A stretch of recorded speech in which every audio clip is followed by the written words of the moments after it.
Student, कैसे हैं आप सब। एक बार फिर से मेरे यूट्यूब चैनल प्रीति इनसाइड एकेडमी में आप सभी का स्वागत है। और सबसे पहले आप सबको बसंत पंचमी की ढेरों शुभकामनाएं। तो आज जैसे कि संडे भी था तो आज मैं थोड़ा सा लेट हूँ क्लास के लिए, इसके लिए माफ़ी चाहूँगी। और फिर मैंने ये भी सोचा कि आज संडे है तो आप सब भी थोड़ा सा मतलब इधर उधर होंगे, जैसे कि संडे का दिन ही होता है काम के नाम तो इसीलिए जो है मैंने सोचा कि आज की क्लास जो है वो शाम को रखी जाए। तो आज की क्लास में हम कुछ कोई नया टॉपिक नहीं लाए हैं। मेरी कोशिश ये है कि आपको एक छोटी सी मैराथन कराई जाए जो कि सीडीपी की है। तो चलिए शुरू करते हैं। ज़्यादा नहीं, कुछ 30-35 क्वेश्चन की मैं लाई हूँ छोटी ही मैराथन, ताकि जो है आप समझ सकें कि जो है तैयारी आपकी है कि नहीं और कैसे कैसे क्वेश्चन आते हैं। तो चलिए स्टार्ट करते हैं। तो यहाँ पे पहला क्वेश्चन है, निम्नलिखित में से कौन सा कथन असत्य है। ऑप्शन ए, यह समझना जरूरी नहीं है कि प्रत्येक बच्चा अद्वितीय है। बच्चा एक एकीकृत पूर्ण के रूप में विकसित होता है। ऑप्शन सी, विकास के एक पहलू में किसी समस्या की दूसरों को प्रभावित करने की संभावना होती है। और ऑप्शन डी, विकास एक अनुक्रमिक प्रक्रिया है। तो यहाँ पे आप बताएं कि पहले का आंसर क्या होगा। आपके सामने ऑप्शन है, यहाँ पे ऑप्शन है ए, बी, सी, बी है बी और सी, ऑप्शन सी और डी, और ऑप्शन डी केवल ए। तो जैसे कि आपको यहाँ पे समझ आ गया होगा, माफ़ करिएगा, आपको समझ में आ गया होगा कि कौन सा असत्य है। तो यहाँ पे यह समझना ज़रूरी नहीं है कि प्रत्येक बच्चा अद्वितीय है। क्यों नहीं समझना ज़रूरी है? बिल्कुल समझना ज़रूरी है, क्योंकि हर बच्चा जो है अपने में अद्वितीय होता है और भिन्न होता है और यूनिक होता है। तो यहाँ पे जो उत्तर होगा वो होगा डी, जो कि नहीं है और है पे बहुत ध्यान दीजिएगा, क्योंकि इससे क्वेश्चन सत्य और असत्य में बहुत सारी गलतियाँ होती हैं। ठीक है, तो इस पर ध्यान दीजिएगा। अब हम नेक्स्ट क्वेश्चन पे चलते हैं। क्वेश्चन नंबर 2 जो आपके सामने है, तो डैश तब होता है जब परिपक्वता और अनुभव के कारण मनुष्य में क्रमबद्ध और प्रगतिशील परिवर्तन होते हैं। ऑप्शन ए, वृद्धि, ऑप्शन बी, विकास, ऑप्शन सी, शारीरिक बदलाव, और ऑप्शन यहाँ पे डी है, सी लिख गया है, मानसिक परिवर्तन। तो आप बताइए कि क्या है इसका, क्या आंसर होगा। डैश तब होता है जब परिपक्वता और अनुभव के कारण मनुष्य में क्रमबद्ध और प्रगतिशील परिवर्तन होते हैं। ऑप्शन ए, वृद्धि, ऑप्शन बी, विकास, ऑप्शन सी, शारीरिक बदलाव, ऑप्शन डी, मानसिक परिवर्तन। तो इसका जो आंसर होगा वो होगा विकास। जैसे कि आपको समझ में आ ही गया होगा कि परिपक्वता और अनुभव के कारण, है ना, मनुष्य में क्रमबद्ध और प्रगतिशील परिवर्तन जो कि विकास के कारण होते हैं। ठीक है, वृद्धि और विकास मैंने टॉपिक आपको अच्छे से पढ़ा ही दिया था। अगर आपने नहीं पढ़ा है और आपको अभी कुछ लगता है कि रिवीजन की आवश्यकता है, अगर पढ़ भी लिया है, तो आप मेरे यूट्यूब चैनल प्लेलिस्ट पे जाके सीडीपी की प्लेलिस्ट बनी हुई है, जब तक जो जितनी भी मैंने अब तक क्लासें कराई हैं उसकी मैंने प्लेलिस्ट पूरी बना रखी है, उस पर से जाके आप पढ़ सकते हैं प्रीति इनसाइड एकेडमी चैनल पे। ठीक है, आगे चलते हैं क्वेश्चन नंबर 3 पे। तो क्वेश्चन नंबर 3 जो है देखिए, निम्नलिखित में से कौन सी बचपन की विशेषता नहीं है। तो ऑप्शन ए है प्राक टोली आयु, ऑप्शन बी है अनुकरणीय आयु, ऑप्शन सी है सवाल करने की आयु, और ऑप्शन डी है खिलौना आयु। तो आप बताइए इसमें से कौन सी बचपन की विशेषता नहीं है। तो जैसे कि प्राक टोली आयु है, सवाल करने की आयु है, जिज्ञासा प्रवृत्ति होती है बचपने में, खिलौना आयु भी इसे कहते हैं, टॉय एज, वो भी है। तो यहाँ पे कौन सी नहीं है? ऑप्शन बी नहीं है, पूछा है नहीं है, इसको ज़रूर ध्यान में दीजिएगा। तो ऑप्शन बी, ये देखिए यहाँ पे भी जैसे कि दिया गया है ऑप्शन बी। ठीक है, अब हम क्वेश्चन नंबर 4 पे चलेंगे। क्वेश्चन नंबर 4 कहता है कि प्रकृति एवं पोषण विवाद निम्नलिखित में से किससे संबंधित है। आनुवंशिक एवं वातावरण, व्यवहार एवं वातावरण, ऑप्शन बी, ऑप्शन सी वातावरण एवं जीव विज्ञान, ऑप्शन डी वातावरण एवं पालन पोषण।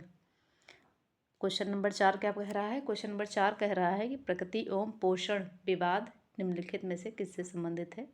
ऑप्शन ए आनुवांशिक एवं वातावरण, ऑप्शन बी व्यवहार एवं वातावरण, ऑप्शन सी वातावरण एवं जीव विज्ञान, ऑप्शन डी वातावरण एवं पालन पोषण। तो आप बताइए इसमें से कौन सा आंसर होगा।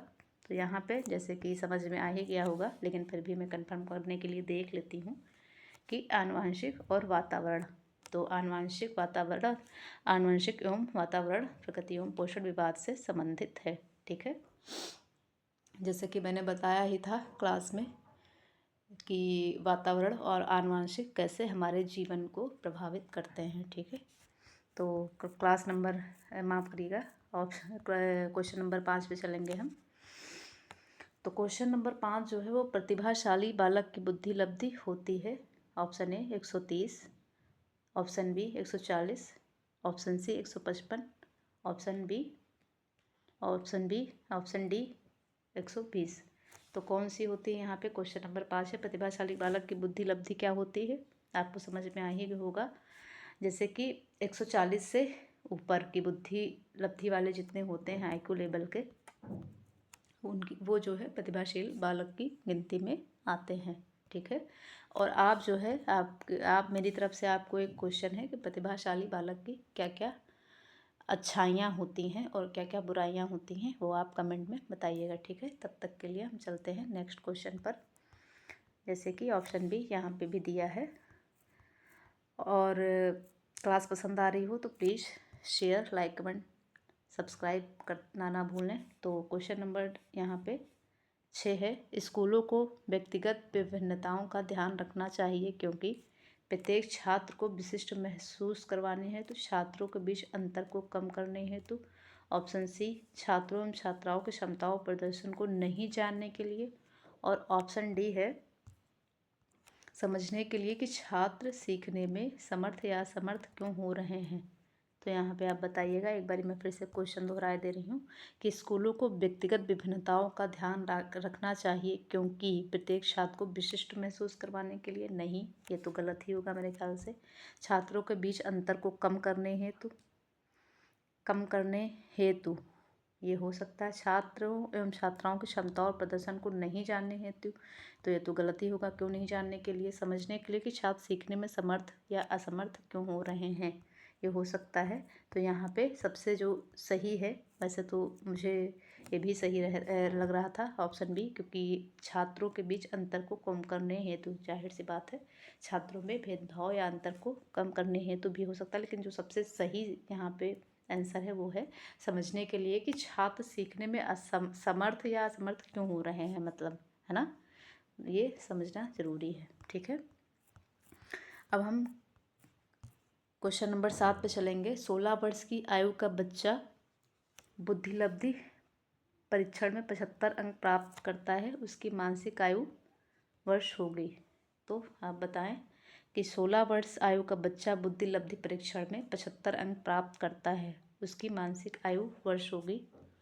तो आप बताएं 8, option A, option B 14, option C 15, option D 12, कौन सी होगी? तो यहाँ पे है ऑप्शन 12, मतलब ऑप्शन डी। ठीक है, 12 वर्ष।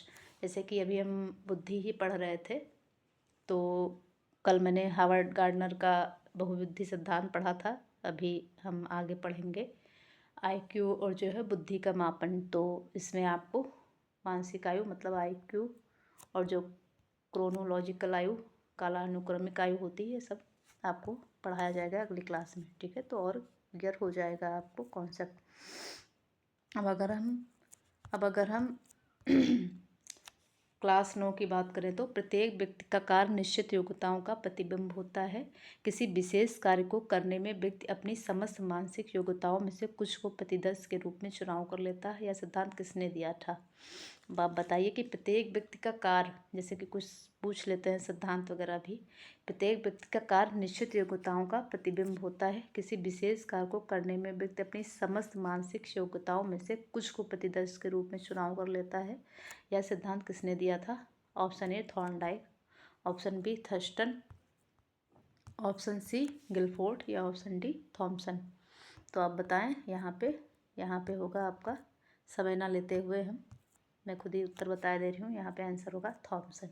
ठीक है, तो आगे चलते हैं नेक्स्ट क्लास पे। नेक्स्ट क्लास है, माफ़ करिएगा, नेक्स्ट क्वेश्चन है। बार बार क्लास आ रहा है याद, क्योंकि आज मैंने क्लास लग रहा है कराई नहीं, इसीलिए बार बार मुझे क्लास याद आ रही है और थोड़ा सा लेट दी हूँ। तो आज क्वेश्चन नंबर 10 है। क्वेश्चन नंबर 10 है, निम्न में से कौन सी व्यक्तित्व मापन की प्रक्षेपी विधि है? बताइए आप। ऑप्शन ए निर्धारण मापनी, ऑप्शन बी अवलोकन, ऑप्शन सी साक्षात्कार, ऑप्शन डी कथानक संप्रत्यय परीक्षण। तो जैसे कि हमने मापन की विधियां पढ़ ली हैं, अगर आपने नहीं पढ़ी हैं तो आप मेरे CTP के प्लेलिस्ट पर, जो कि मैंने पूरी प्लेलिस्ट बना दी है CTP के नाम से, उस पर जाके आप देख सकते हैं। ठीक है, कि व्यक्तित्व की मापन की विधियाँ कौन कौन सी हैं। तो यहाँ पे फिलहाल हम क्वेश्चन पर लौट के आएंगे कि निम्न में से कौन सी व्यक्तित्व मापन की प्रक्षेपी विधि है। तो आप बताइए, अवलोकन विधि है कि निर्धारण विधि है कि साक्षात्कार विधि है या कथानक संप्रेक्षण परीक्षण है? तो इसमें कौन सा ऑप्शन होगा बताइए आप। तो ऑप्शन क्या कह रहा है? ऑप्शन कह रहा है कथानक संप्रेक्षण परीक्षण। ठीक है, तो ये जो है आपकी प्रोजेक्टिव मेथड है। ठीक है, जिसे मुझे, जहाँ तक मुझे याद आ रहा है, जिसे टैट भी कहते हैं। बाकी मैं आपको बता दूँगी। ठीक है, आगे चलते हैं हम नेक्स्ट क्वेश्चन पे। नेक्स्ट क्वेश्चन हमारा 11 नंबर है, सृजनात्मक मुख्यता किससे संबंधित है? बताइए। अति सक्रियता से, कम बोधगम्यता से, अभिसारी से, अपसारी से? बताइए। सृजनात्मकता, क्रिएटिविटी जिसे इंग्लिश में कहते हैं, किससे संबंधित है?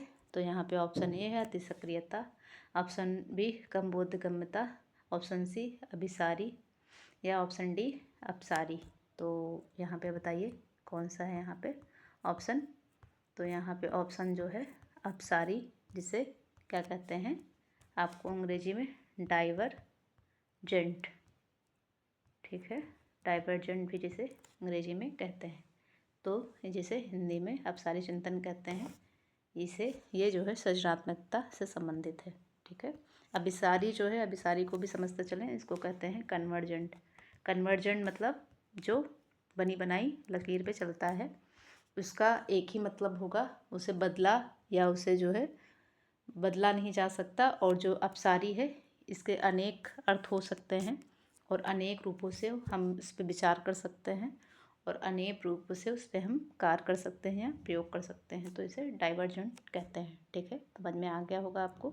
अब अगर दोनों में से कुछ पूछेंगे तो आपको आई होप पता चल गया होगा कि कन्वर्जेंट किससे संबंधित है। कन्वर्जेंट मतलब किसी प्रश्न का एक ही उत्तर होगा, मतलब बनी बनाई लकीर पे ही चलना, जिसमें बिल्कुल भी तोड़ मड़ोड़ नहीं कर सकते। वहीं अगर हम अपसारी डाइवर्जेंट की बात करें, तो डाइवर्जेंट जो है उसमें हम, मतलब उसको हम अनेक रूपों से, उसके विषय में हम अनेक रूपों में से सोच सकते हैं, विचार कर सकते हैं और तोड़ मटोड़ कर सकते हैं। इतना याद रखिएगा। ठीक है, आई होप आपको समझ में आ गया होगा। क्लास अच्छी लग रही हो तो लाइक करना ना भूलें, सब्सक्राइब करें और शेयर भी करते रहें। ठीक है, अब अगर हम क्वेश्चन नंबर 12 पे चलें, तो निम्नलिखित में से कौन सी स्थिति समायोजन को बढ़ावा देती है? तो समायोजन की कौन सी मतलब माफ़ करिएगा, कौन सी स्थिति जो है वो समायोजन को बढ़ावा देती है? तीव्र चिंता, अपराध बोध के बारे में जुनूनी सोच, ऑप्शन सी बीमारी का डर, ऑप्शन डी विक्षिप्त भय और चिंता से मुक्ति। तो क्वेश्चन नंबर 12 है जो कि कह रहा है कि कौन सी स्थिति है जो समायोजन को बढ़ावा देती है? तो ऑप्शन ए तीव्र चिंता, जैसे कि नहीं हो सकती है, ऑप्शन बी अपराध बोध के बारे में जुनूनी सोच, नहीं, ऑप्शन सी बीमारी का डर, ऑप्शन डी विक्षिप्त भय और चिंता से मुक्ति। तो आप बताएं कौन सा ऑप्शन होगा इसमें। तो अगर यहाँ पे मैं ऑप्शन आपको बताऊं तो ये होगा विक्षिप्त भय और चिंता से मुक्ति। अगर आप समायोजन किसी चीज़ में, जैसे कि यहाँ भी दिया है, अगर आप किसी चीज़ में समायोजन कर लेते हैं, सामंजस्य जिसे कहते हैं, बिठा लेते हैं, तो वो जो है आपको चिंता से और बीमारियों से और स्ट्रेस से, है ना, दूर करता है। ठीक है, इसीलिए कहते हैं कि हमें हर परिस्थितियों में ढल जाना चाहिए। जो परिस्थितियों के अनुसार ढल जाते हैं वो समायोजन या समायोजित हो जाते हैं उस चीज़ में। ठीक है, अब ऑप्शन क्वेश्चन नंबर हम 13 पे चलेंगे। प्रतिभाशाली बालक के लक्षण क्या हैं? यहाँ पे लक्षण वहाँ पे पूछा गया था IQ लेवल कितना होता है, यहाँ पे प्रतिभाशाली बालक के लक्षण। आने वाली क्लास में हम इसके बारे में पढ़ेंगे, लेकिन अभी के लिए जैसे कि आज मैंने प्रश्नोत्तर आपके सामने कुछ जो प्रीवियस क्वेश्चन है वो मैंने सोचा कि लाए जाएँ, ताकि आपको पता चल सके कि हम सही पढ़ रहे हैं या गलत पढ़ रहे हैं, या जो है मतलब कैसे क्वेश्चन पूछे जाते हैं टॉपिक से।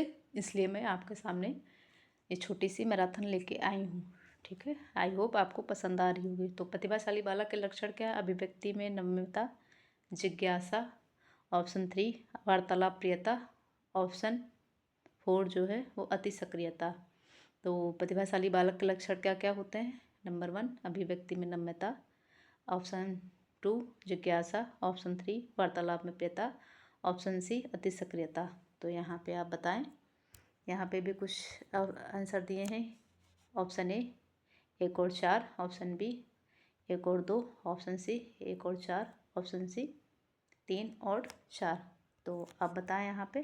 तो यहाँ पे जैसे कि ऑप्शन नंबर बी होगा, जो कि ऑप्शन नंबर बी क्या है? 1 और 2 अभिव्यक्ति में नम्रता और जिज्ञासु होते हैं प्रतिभाशाली बालक। ठीक है, तो अगले क्वेश्चन पे चलते हैं हम। तो अगला क्वेश्चन ये रहा आपके सामने, जो कि आने वाले टॉपिक में हम पढ़ने वाले हैं, लेकिन क्वेश्चन यहाँ पे करा दे रहे हैं आज आपको।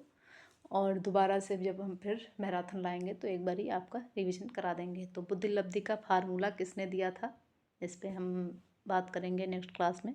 बुद्धिलब्धि बराबर मानसिक आयु, और ये इस तरह लिख गया है, लेकिन ये लिखा जाएगा, मैं आपको बता दे रही हूँ।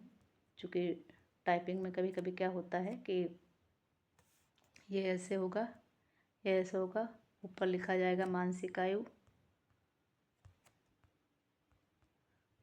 और नीचे लिखा जाएगा कालानुक्रमिक आयु, तो गुणे 100। तो आप बताएं कि ये जो फार्मूला है किसने दिया था। ऑप्शन पे चलते हैं। ऑप्शन है William Stern, option B Terman, option C Binet, option D Galton. तो यहाँ पे कौन सा ऑप्शन होगा आप बताइए। बुद्धिलब्धि का फार्मूला किसने दिया था, बताइए आप। तो यहाँ पे ऑप्शन होगा बी, टर्मन ने दिया था, जो कि गुणे 100 भी ऐड किया था। अब आप हमें बताइए कि पहला बुद्धि परीक्षण, जैसे कि हमने पढ़ा भी था अभी जो बुद्धि मेरा टॉपिक चल ही रहा है, बुद्धि और बुद्धि का सिद्धांत, पहला बुद्धि परीक्षण किसने दिया था, ये आप बताएंगे मुझे कमेंट करके। ठीक है, ये आपके लिए क्वेश्चन है, क्योंकि अभी हमने कल ही परसों में इसको पढ़ा था। ठीक है, क्लास में। तो हम नेक्स्ट क्वेश्चन पे चलते हैं। नेक्स्ट क्वेश्चन हमारे सामने है, जो कि कुछ विकृतियों के साथ है। क्वेश्चन नंबर 15, रवि का बुद्धि परीक्षण इंगित करता है कि वह औसत से लेकर औसत से अधिक बुद्धिमत्ता की श्रेणी में आता है। हालांकि पढ़ने, वर्तनी, सामाजिक विज्ञान और विज्ञान में उसके ग्रेड बहुत कम हैं।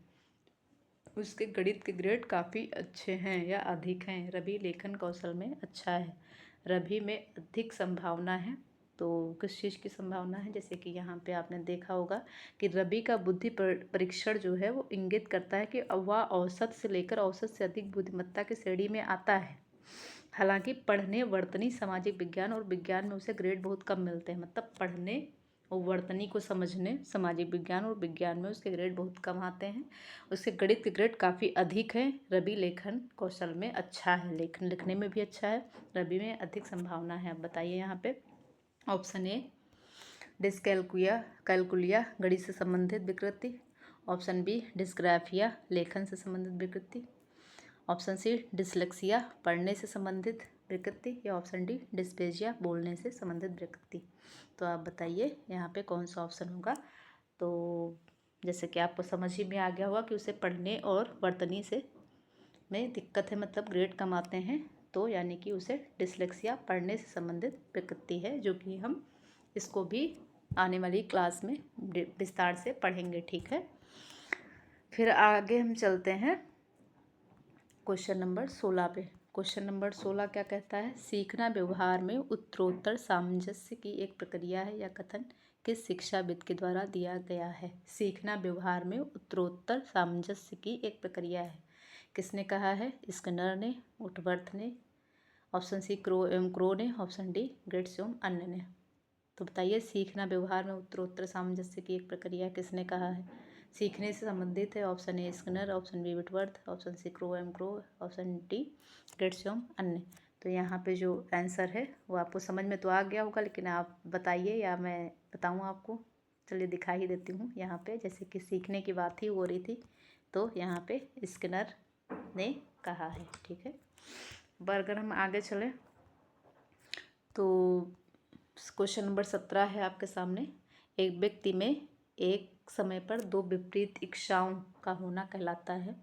द्वंद्व, ऑप्शन ए द्वंद्व, ऑप्शन बी कुंठा, ऑप्शन सी चिंता, ऑप्शन सी दबाव। तो एक व्यक्ति में एक समय पर दो विपरीत इच्छाओं का होना कहलाता है, क्या कहलाता है? दबाव तो नहीं कहलाएगा। ऑप्शन ए द्वंद्व, ऑप्शन बी कुंठा, ऑप्शन सी चिंता और ऑप्शन डी दबाव। तो आप बताइए कि क्या हो जाएगा वहाँ पे? तो यहाँ पे होगा आपका ऑप्शन ए। ठीक है, यहाँ पे आपका होगा ऑप्शन ए, द्वंद्व हो जाता है। कभी कभी क्या होता है, द्वंद्व का मतलब है हम दो चीज़ों में फंस जाते हैं ना, कि ये करूँ कि वो करूँ, है ना, तो वहाँ पे द्वंद्व होता है। ठीक है, अब हम क्वेश्चन नंबर 18 पे चलेंगे। कक्षा 2 की छात्रा सृष्टि को अध्यापिका ने मूल गणित विषय में सवाल करवाए। अगले दिन उसे बाजार में सामान खरीदने के उपरांत दुकानदार द्वारा की गई योग की गलती कुछ चिन्हित करके सही करवाया। यह अधिगम का कौन सा प्रकार है? तो आप बताइए कौन सा प्रकार है भाई? छात्रा सृष्टि ने क्या किया? तो क्वेश्चन हम दोहराए दे रहे हैं। क्वेश्चन नंबर 18 कहता है कि कक्षा 2 की छात्रा सृष्टि को अध्यापिका ने मूल गणित विषय के सवाल करवाए। अगले दिन उसने बाजार में सामान खरीदने के उपरांत दुकानदार द्वारा की गई योग की गलती कुछ चिन्हित करके सही करवाया।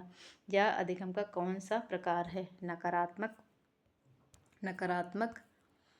नकारात्मक स्थानांतरण, सकारात्मक स्थानांतरण, ऑप्शन सी द्विपक्षीय स्थानांतरण या ऑप्शन डी शून्य स्थानांतरण। तो एक बारी फिर से हम दोहराते हैं। ऑप्शन ए नकारात्मक, ऑप्शन बी सकारात्मक स्थानांतरण, ऑप्शन सी द्विपक्षीय स्थानांतरण या ऑप्शन डी शून्य स्थानांतरण।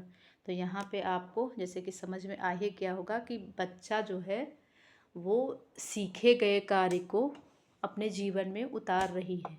मतलब उसने जो सीखा था, जो गणित में मूल सवाल सीखे थे, उसका वो प्रयोग कर रही है। तो यहाँ पे क्या होगा? वहाँ पे होगा सकारात्मक स्थानांतरण। वो उसका उपयोग कर पा रही है, जो कि ये सकारात्मक है, मतलब वो सीख रही है। ठीक है, तो जैसे कि ऑप्शन नंबर बी यहाँ भी करेक्ट ही दिया है।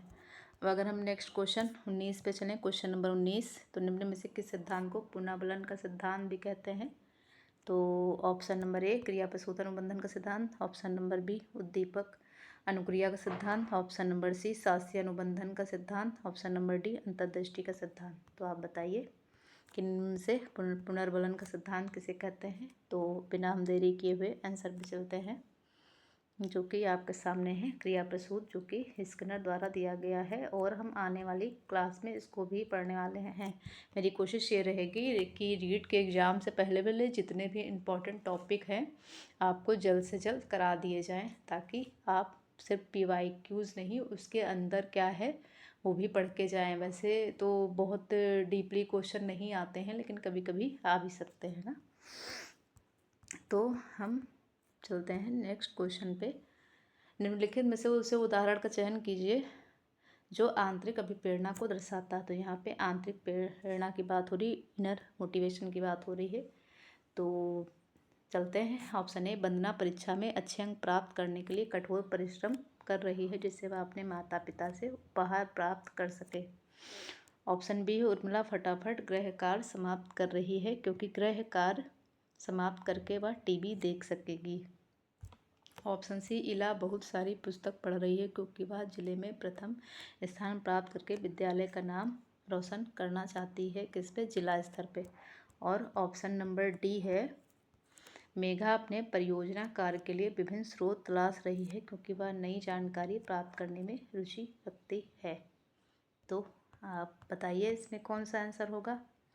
तो आप बताइए कि वंदना परीक्षा में अच्छे अंक प्राप्त करने के लिए कठोर परिश्रम कर रही है, जिससे वह अपने माता पिता से उपहार प्राप्त कर सके। तो उपहार प्राप्त करना तो हमारे ख्याल से बाहरी अभिप्रेरणा की बात हो रही है यहाँ पे। ऑप्शन बी में चलते हैं। उर्मिला फटाफट गृह कार्य समाप्त कर रही है क्योंकि गृह कार्य समाप्त करके वह टीवी देख सकेगी। ये भी मेरे ख्याल से है बाहरी ही अभिप्रेरणा। तीसरी है, इला बहुत सारी पुस्तक पढ़ रही है क्योंकि वह जिले में प्रथम स्थान प्राप्त करके विद्यालय का नाम रोशन करना चाहती है। ये भी बाहरी अभिप्रेरणा है। अब ये अरे आपको तो आंसर दिख ही गया होगा, लेकिन ठीक है। ऑप्शन डी है, मेघा अपने परियोजना कार्य के लिए विभिन्न स्रोत तलाश रही है क्योंकि वह नई जानकारी प्राप्त करने में रुचि रखती है। तो यहाँ पे रुचि, इंटरेस्ट की बात हो रही, तो ये हो गया आंतरिक अभिप्रेरणा, मतलब इनर मोटिवेशन। ठीक है, क्योंकि उसको रुचि है, इंटरेस्ट है। तो रुचि कहाँ से आती है? वो अंदर से आती है। ठीक है। निम्न में से क्वेश्चन नंबर 21 है, निम्न में से किसने अधिगम सिद्धांत का प्रतिपादन नहीं किया? तो आप बताइए कि अधिगम सिद्धांत का प्रतिपादन किसने नहीं किया। Option A Thorndike, option B Skinner, option C Kohler, या ऑप्शन डी बीएस ब्लूम। तो यहाँ पे आप बताएंगे कि कौन सा नहीं किया है। तो यहाँ पे जो नहीं किया है वो है हमारे ब्लूम चच्चा। इन्होंने ब्लूम टैक्सोनॉमी दी है, जो कि इन्होंने अधिगम सिद्धांत का प्रतिपादन नहीं किया है। बाकी तीनों ने किया है। ठीक है, बाकी तीनों सीखने से संबंधित हैं। तो चलते हैं हम अगले क्वेश्चन पे। ऑप्शन नंबर डी ये रहा। ठीक है, तो क्वेश्चन नंबर 22 है, बार बार बच्चों को सजा से बचने या इनाम पाने के लिए सीखने की गतिविधियों में संलग्न होने के लिए कहना क्या दर्शाता है? तो जैसे कि बार बार बच्चों को सजा से बचने के लिए काम, अगर इनाम पाने के लिए सीखने की गतिविधियों में संलग्न होने के लिए क्या दर्शाता है? बताइए यहाँ पे। आप बताइए कि आप सजा से बचने के लिए क्या करते थे अपने स्कूल टाइम में। उनकी बाहरी प्रेरणा को कम करना, ऑप्शन ए। उनकी आंतरिक प्रेरणा को बढ़ाता है। बच्चों को लक्ष्य प्रदर्शन की महारत हासिल करने के प्रति ध्यान केंद्रित करने के लिए प्रोत्साहित करता है। ऑप्शन डी है यहाँ पे, बच्चों की प्राकृतिक रुचि और सीखने में शामिल होने की जिज्ञासा को कम करता है। तो जैसे कि आपको क्वेश्चन से ही समझ में आ गया होगा, और यहाँ पे ऑप्शन से ही। तो चलिए हम उत्तर पे चलते हैं। तो उत्तर नंबर डी होगा, जो कि बच्चों की प्राकृतिक रुचि और सीखने में शामिल होने की जिज्ञासा को कम करता है। बच्चा अगर सजा पाने के डर से कोई काम कर रहा है तो वो सिर्फ इसलिए कर रहा है कि उसे सजा ना मिले, उसमें उसकी रुचि नहीं है। ठीक है, तो यह रुचि, और ना ही वो सीखने में सकारात्मक जो है मतलब सकारात्मक देखा जा सकता है ना। वो सीखने में बाधा भी डाल सकता है, क्योंकि बच्चा डर के मारे सीख रहा है, मतलब डर के मारे काम वो कर रहा है, तो उसको सीखने में ना ही रुचि हो और ना ही प्राकृतिक रुचि है। ठीक है, तो जैसे कि यहाँ पे भी उत्तर नंबर डी दिया गया है। ठीक है, ये देखिए। तो चलते हैं नेक्स्ट क्वेश्चन पे।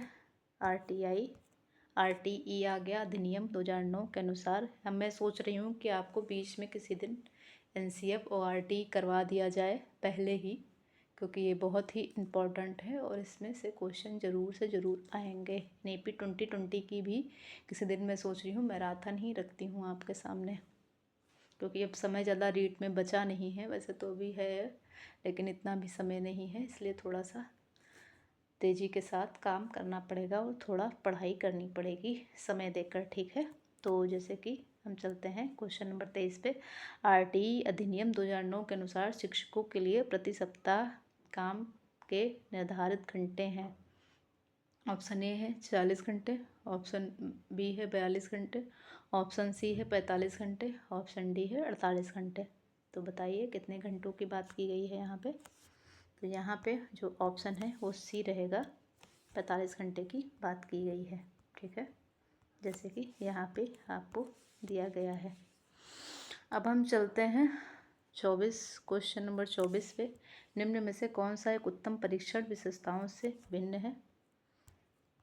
तो यहाँ पे है ऑप्शन ए विश्वसनीयता, ऑप्शन बी वैधता, ऑप्शन सी वस्तुनिष्ठता और ऑप्शन सी अभिक्षमता।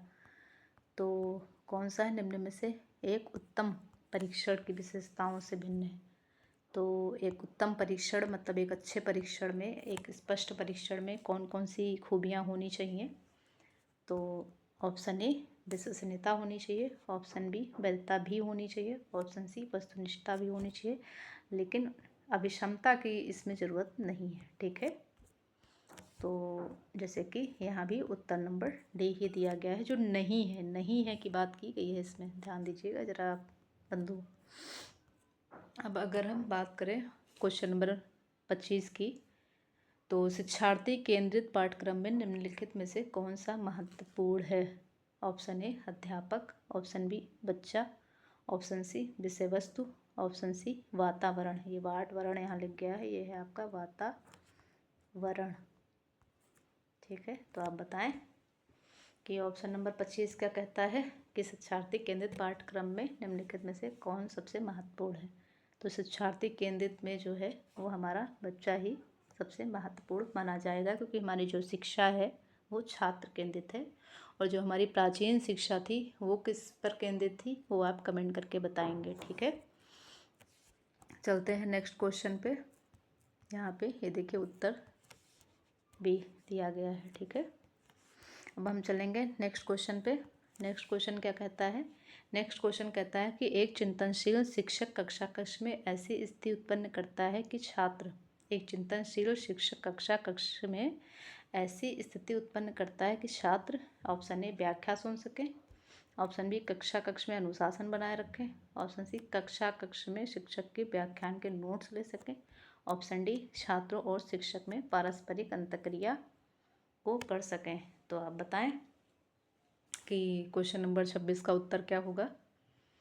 तो यहाँ पे जो क्वेश्चन नंबर 26 या प्रश्न नंबर 26 का जो उत्तर होगा, यहाँ पे होगा आपका ऑप्शन नंबर डी। ठीक है, यहाँ पे ऑप्शन नंबर डी, छात्रों और शिक्षक में पारस्परिक अंतक्रिया को बना सकें। एक चिंतनशील शिक्षक यही करेगा। ठीक है, जैसे कि प्रोत्साहन मिल सके, है ना, उसे प्रोत्साहन मिल सके कि एक शिक्षक और छात्र दोनों में पारस्परिक अंतक्रिया होनी चाहिए। ठीक है, जैसे कि यहाँ भी उत्तर डी दिया गया है। चलते हैं नेक्स्ट क्वेश्चन पे।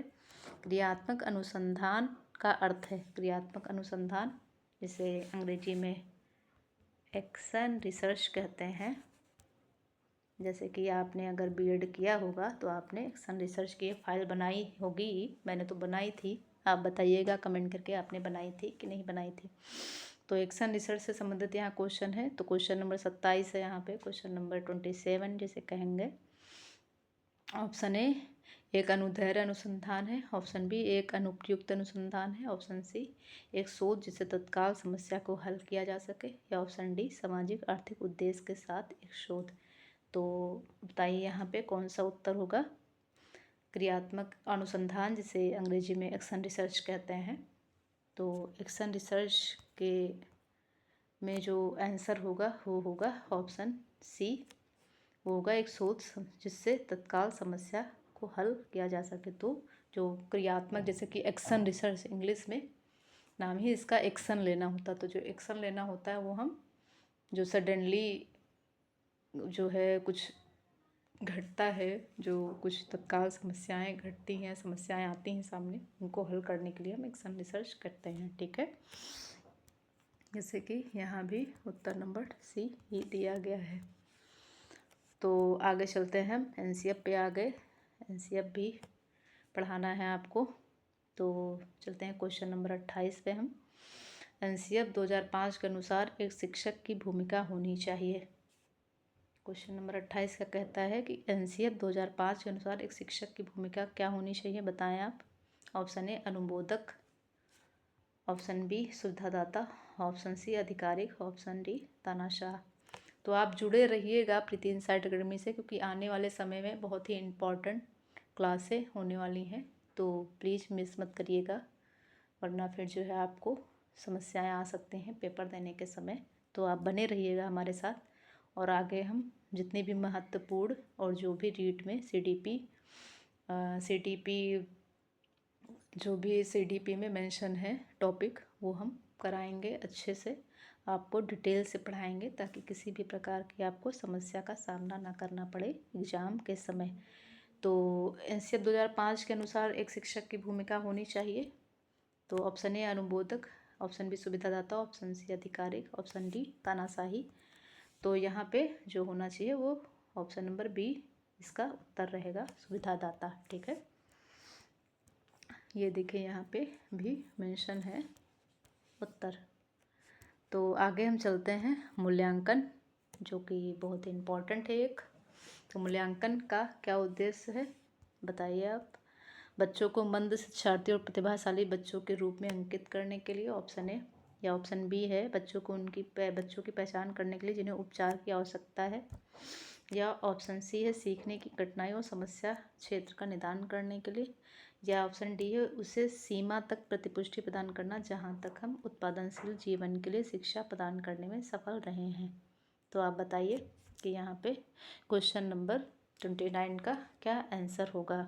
ठीक है, तो जैसे कि आपको समझ में आ ही गया होगा कि मूल्यांकन क्यों किया जाता है। मूल्यांकन इसलिए किया जाता है कि बच्चे की सीखने की कठिनाई और समस्या क्षेत्र का निदान या उपचार करने के लिए। ठीक है, तो यहाँ पे आपको समझ में आ गया होगा कि बच्चे का मूल्यांकन हम इसीलिए करते हैं कि बच्चा जो है किन चीज़ों में तेज़ है और किन चीज़ों में कमज़ोर है, और किस चीज़ों में उसे अत्यधिक निदान या मतलब जो है अत्यधिक जो है उपचार प्रदान करने की आवश्यकता है, निदान करने की या निवारण करने की आवश्यकता है। ठीक है, तो चलते हैं हम नेक्स्ट क्वेश्चन पे। नेक्स्ट क्वेश्चन हमारे सामने ये देखिए, यहाँ भी उत्तर है, आप देख लीजिएगा। तो क्वेश्चन नंबर 30 है यहाँ पे, जो कि आपके सामने है। मेरे ख्याल से अब ज़्यादा आपका समय नहीं लेंगे, इतने ही क्वेश्चन थे, अभी एक दो और क्वेश्चन हो सकते हैं। तो इतने ही क्वेश्चन आज मैं आपके सामने लेके आई थी कि आप जो है ज़्यादा बड़ी क्लास ना करते हुए छोटी क्लास करें, और जो है अपनी इम्पोर्टेंट चीज़ें देखें, और कैसे क्वेश्चन पूछे जाते हैं उससे आपको अंदाज़ा भी मिलेगा। और ये बहुत महत्वपूर्ण है, क्योंकि प्रीवियस किसी भी पेपर में बहुत ही महत्वपूर्ण भूमिका निभाता है। तो क्वेश्चन नंबर 30 है, वो कह रहा है विकास से की ओर बढ़ता है। तो विकास किससे किसकी ओर बढ़ता है। ऑप्शन ए सामान्य से विशिष्ट, ऑप्शन बी जटिल से कठिन, ऑप्शन सी विशिष्ट से सामान्य, या ऑप्शन डी साधारण से आसान। तो यहाँ पे आंसर इसका क्या होगा, क्वेश्चन नंबर 30 का आंसर क्या होगा बताएं आप। तो यहाँ पे जो क्वेश्चन नंबर 30 का आंसर होगा वो होगा सामान्य से विशिष्ट। ठीक है, तो जो विकास है वो विकास जो है सामान्य से विशिष्ट की ओर बढ़ता है। जैसे कि मैंने आपको वृद्धि एवं विकास पढ़ाया ही था, तो अगर आपने नहीं पढ़ा है अभी तक तो जाके आप मेरे CDP की प्लेलिस्ट पे मैंने पूरी प्लेलिस्ट बना रखी है, जो जो अभी तक मैंने पढ़ाया है उसमें से मैंने कुछ क्वेश्चन आंसर भी कराए हैं बीच में। तो आप अगर नहीं अभी तक पढ़ पाए हैं तो जाके आप देख लीजिए, अच्छे से आपको समझ में आ जाएगा। ठीक है, तो इसका जो आंसर है वो होगा आंसर या उत्तर ऑप्शन नंबर ए, सामान्य से विशिष्ट। ठीक है, ये देखिए यहाँ पे भी दिया गया है इसका आंसर। अब हम चलते हैं नेक्स्ट क्लास पे, मतलब माफ़ करिएगा, फिर क्लास आ रहा है दिमाग में बार बार। चलते हैं हम नेक्स्ट क्वेश्चन पे, देखते हैं इसके आगे क्वेश्चन है कि नहीं है। इसके आगे क्वेश्चन नहीं है, ये लास्ट क्वेश्चन है आज की क्लास का।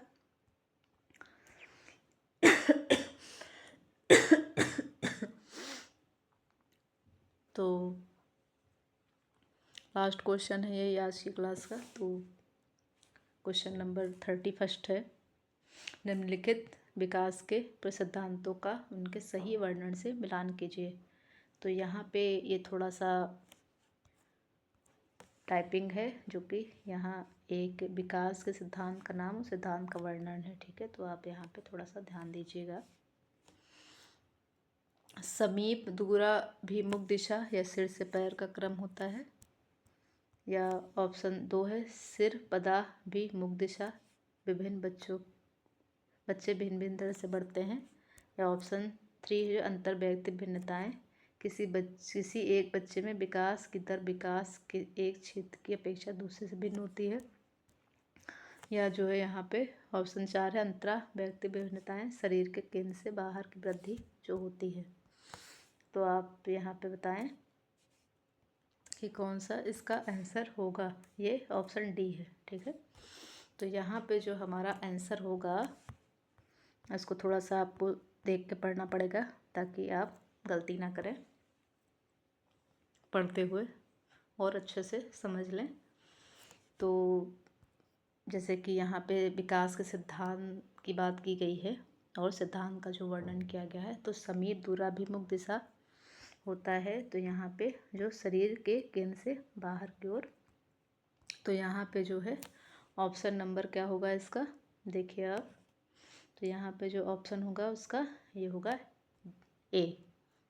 कैसे, ए का डी होगा यहाँ पे। जैसे ये डी है ऑप्शन, यहाँ पे ये जो ऑप्शन है डी है ये वाला।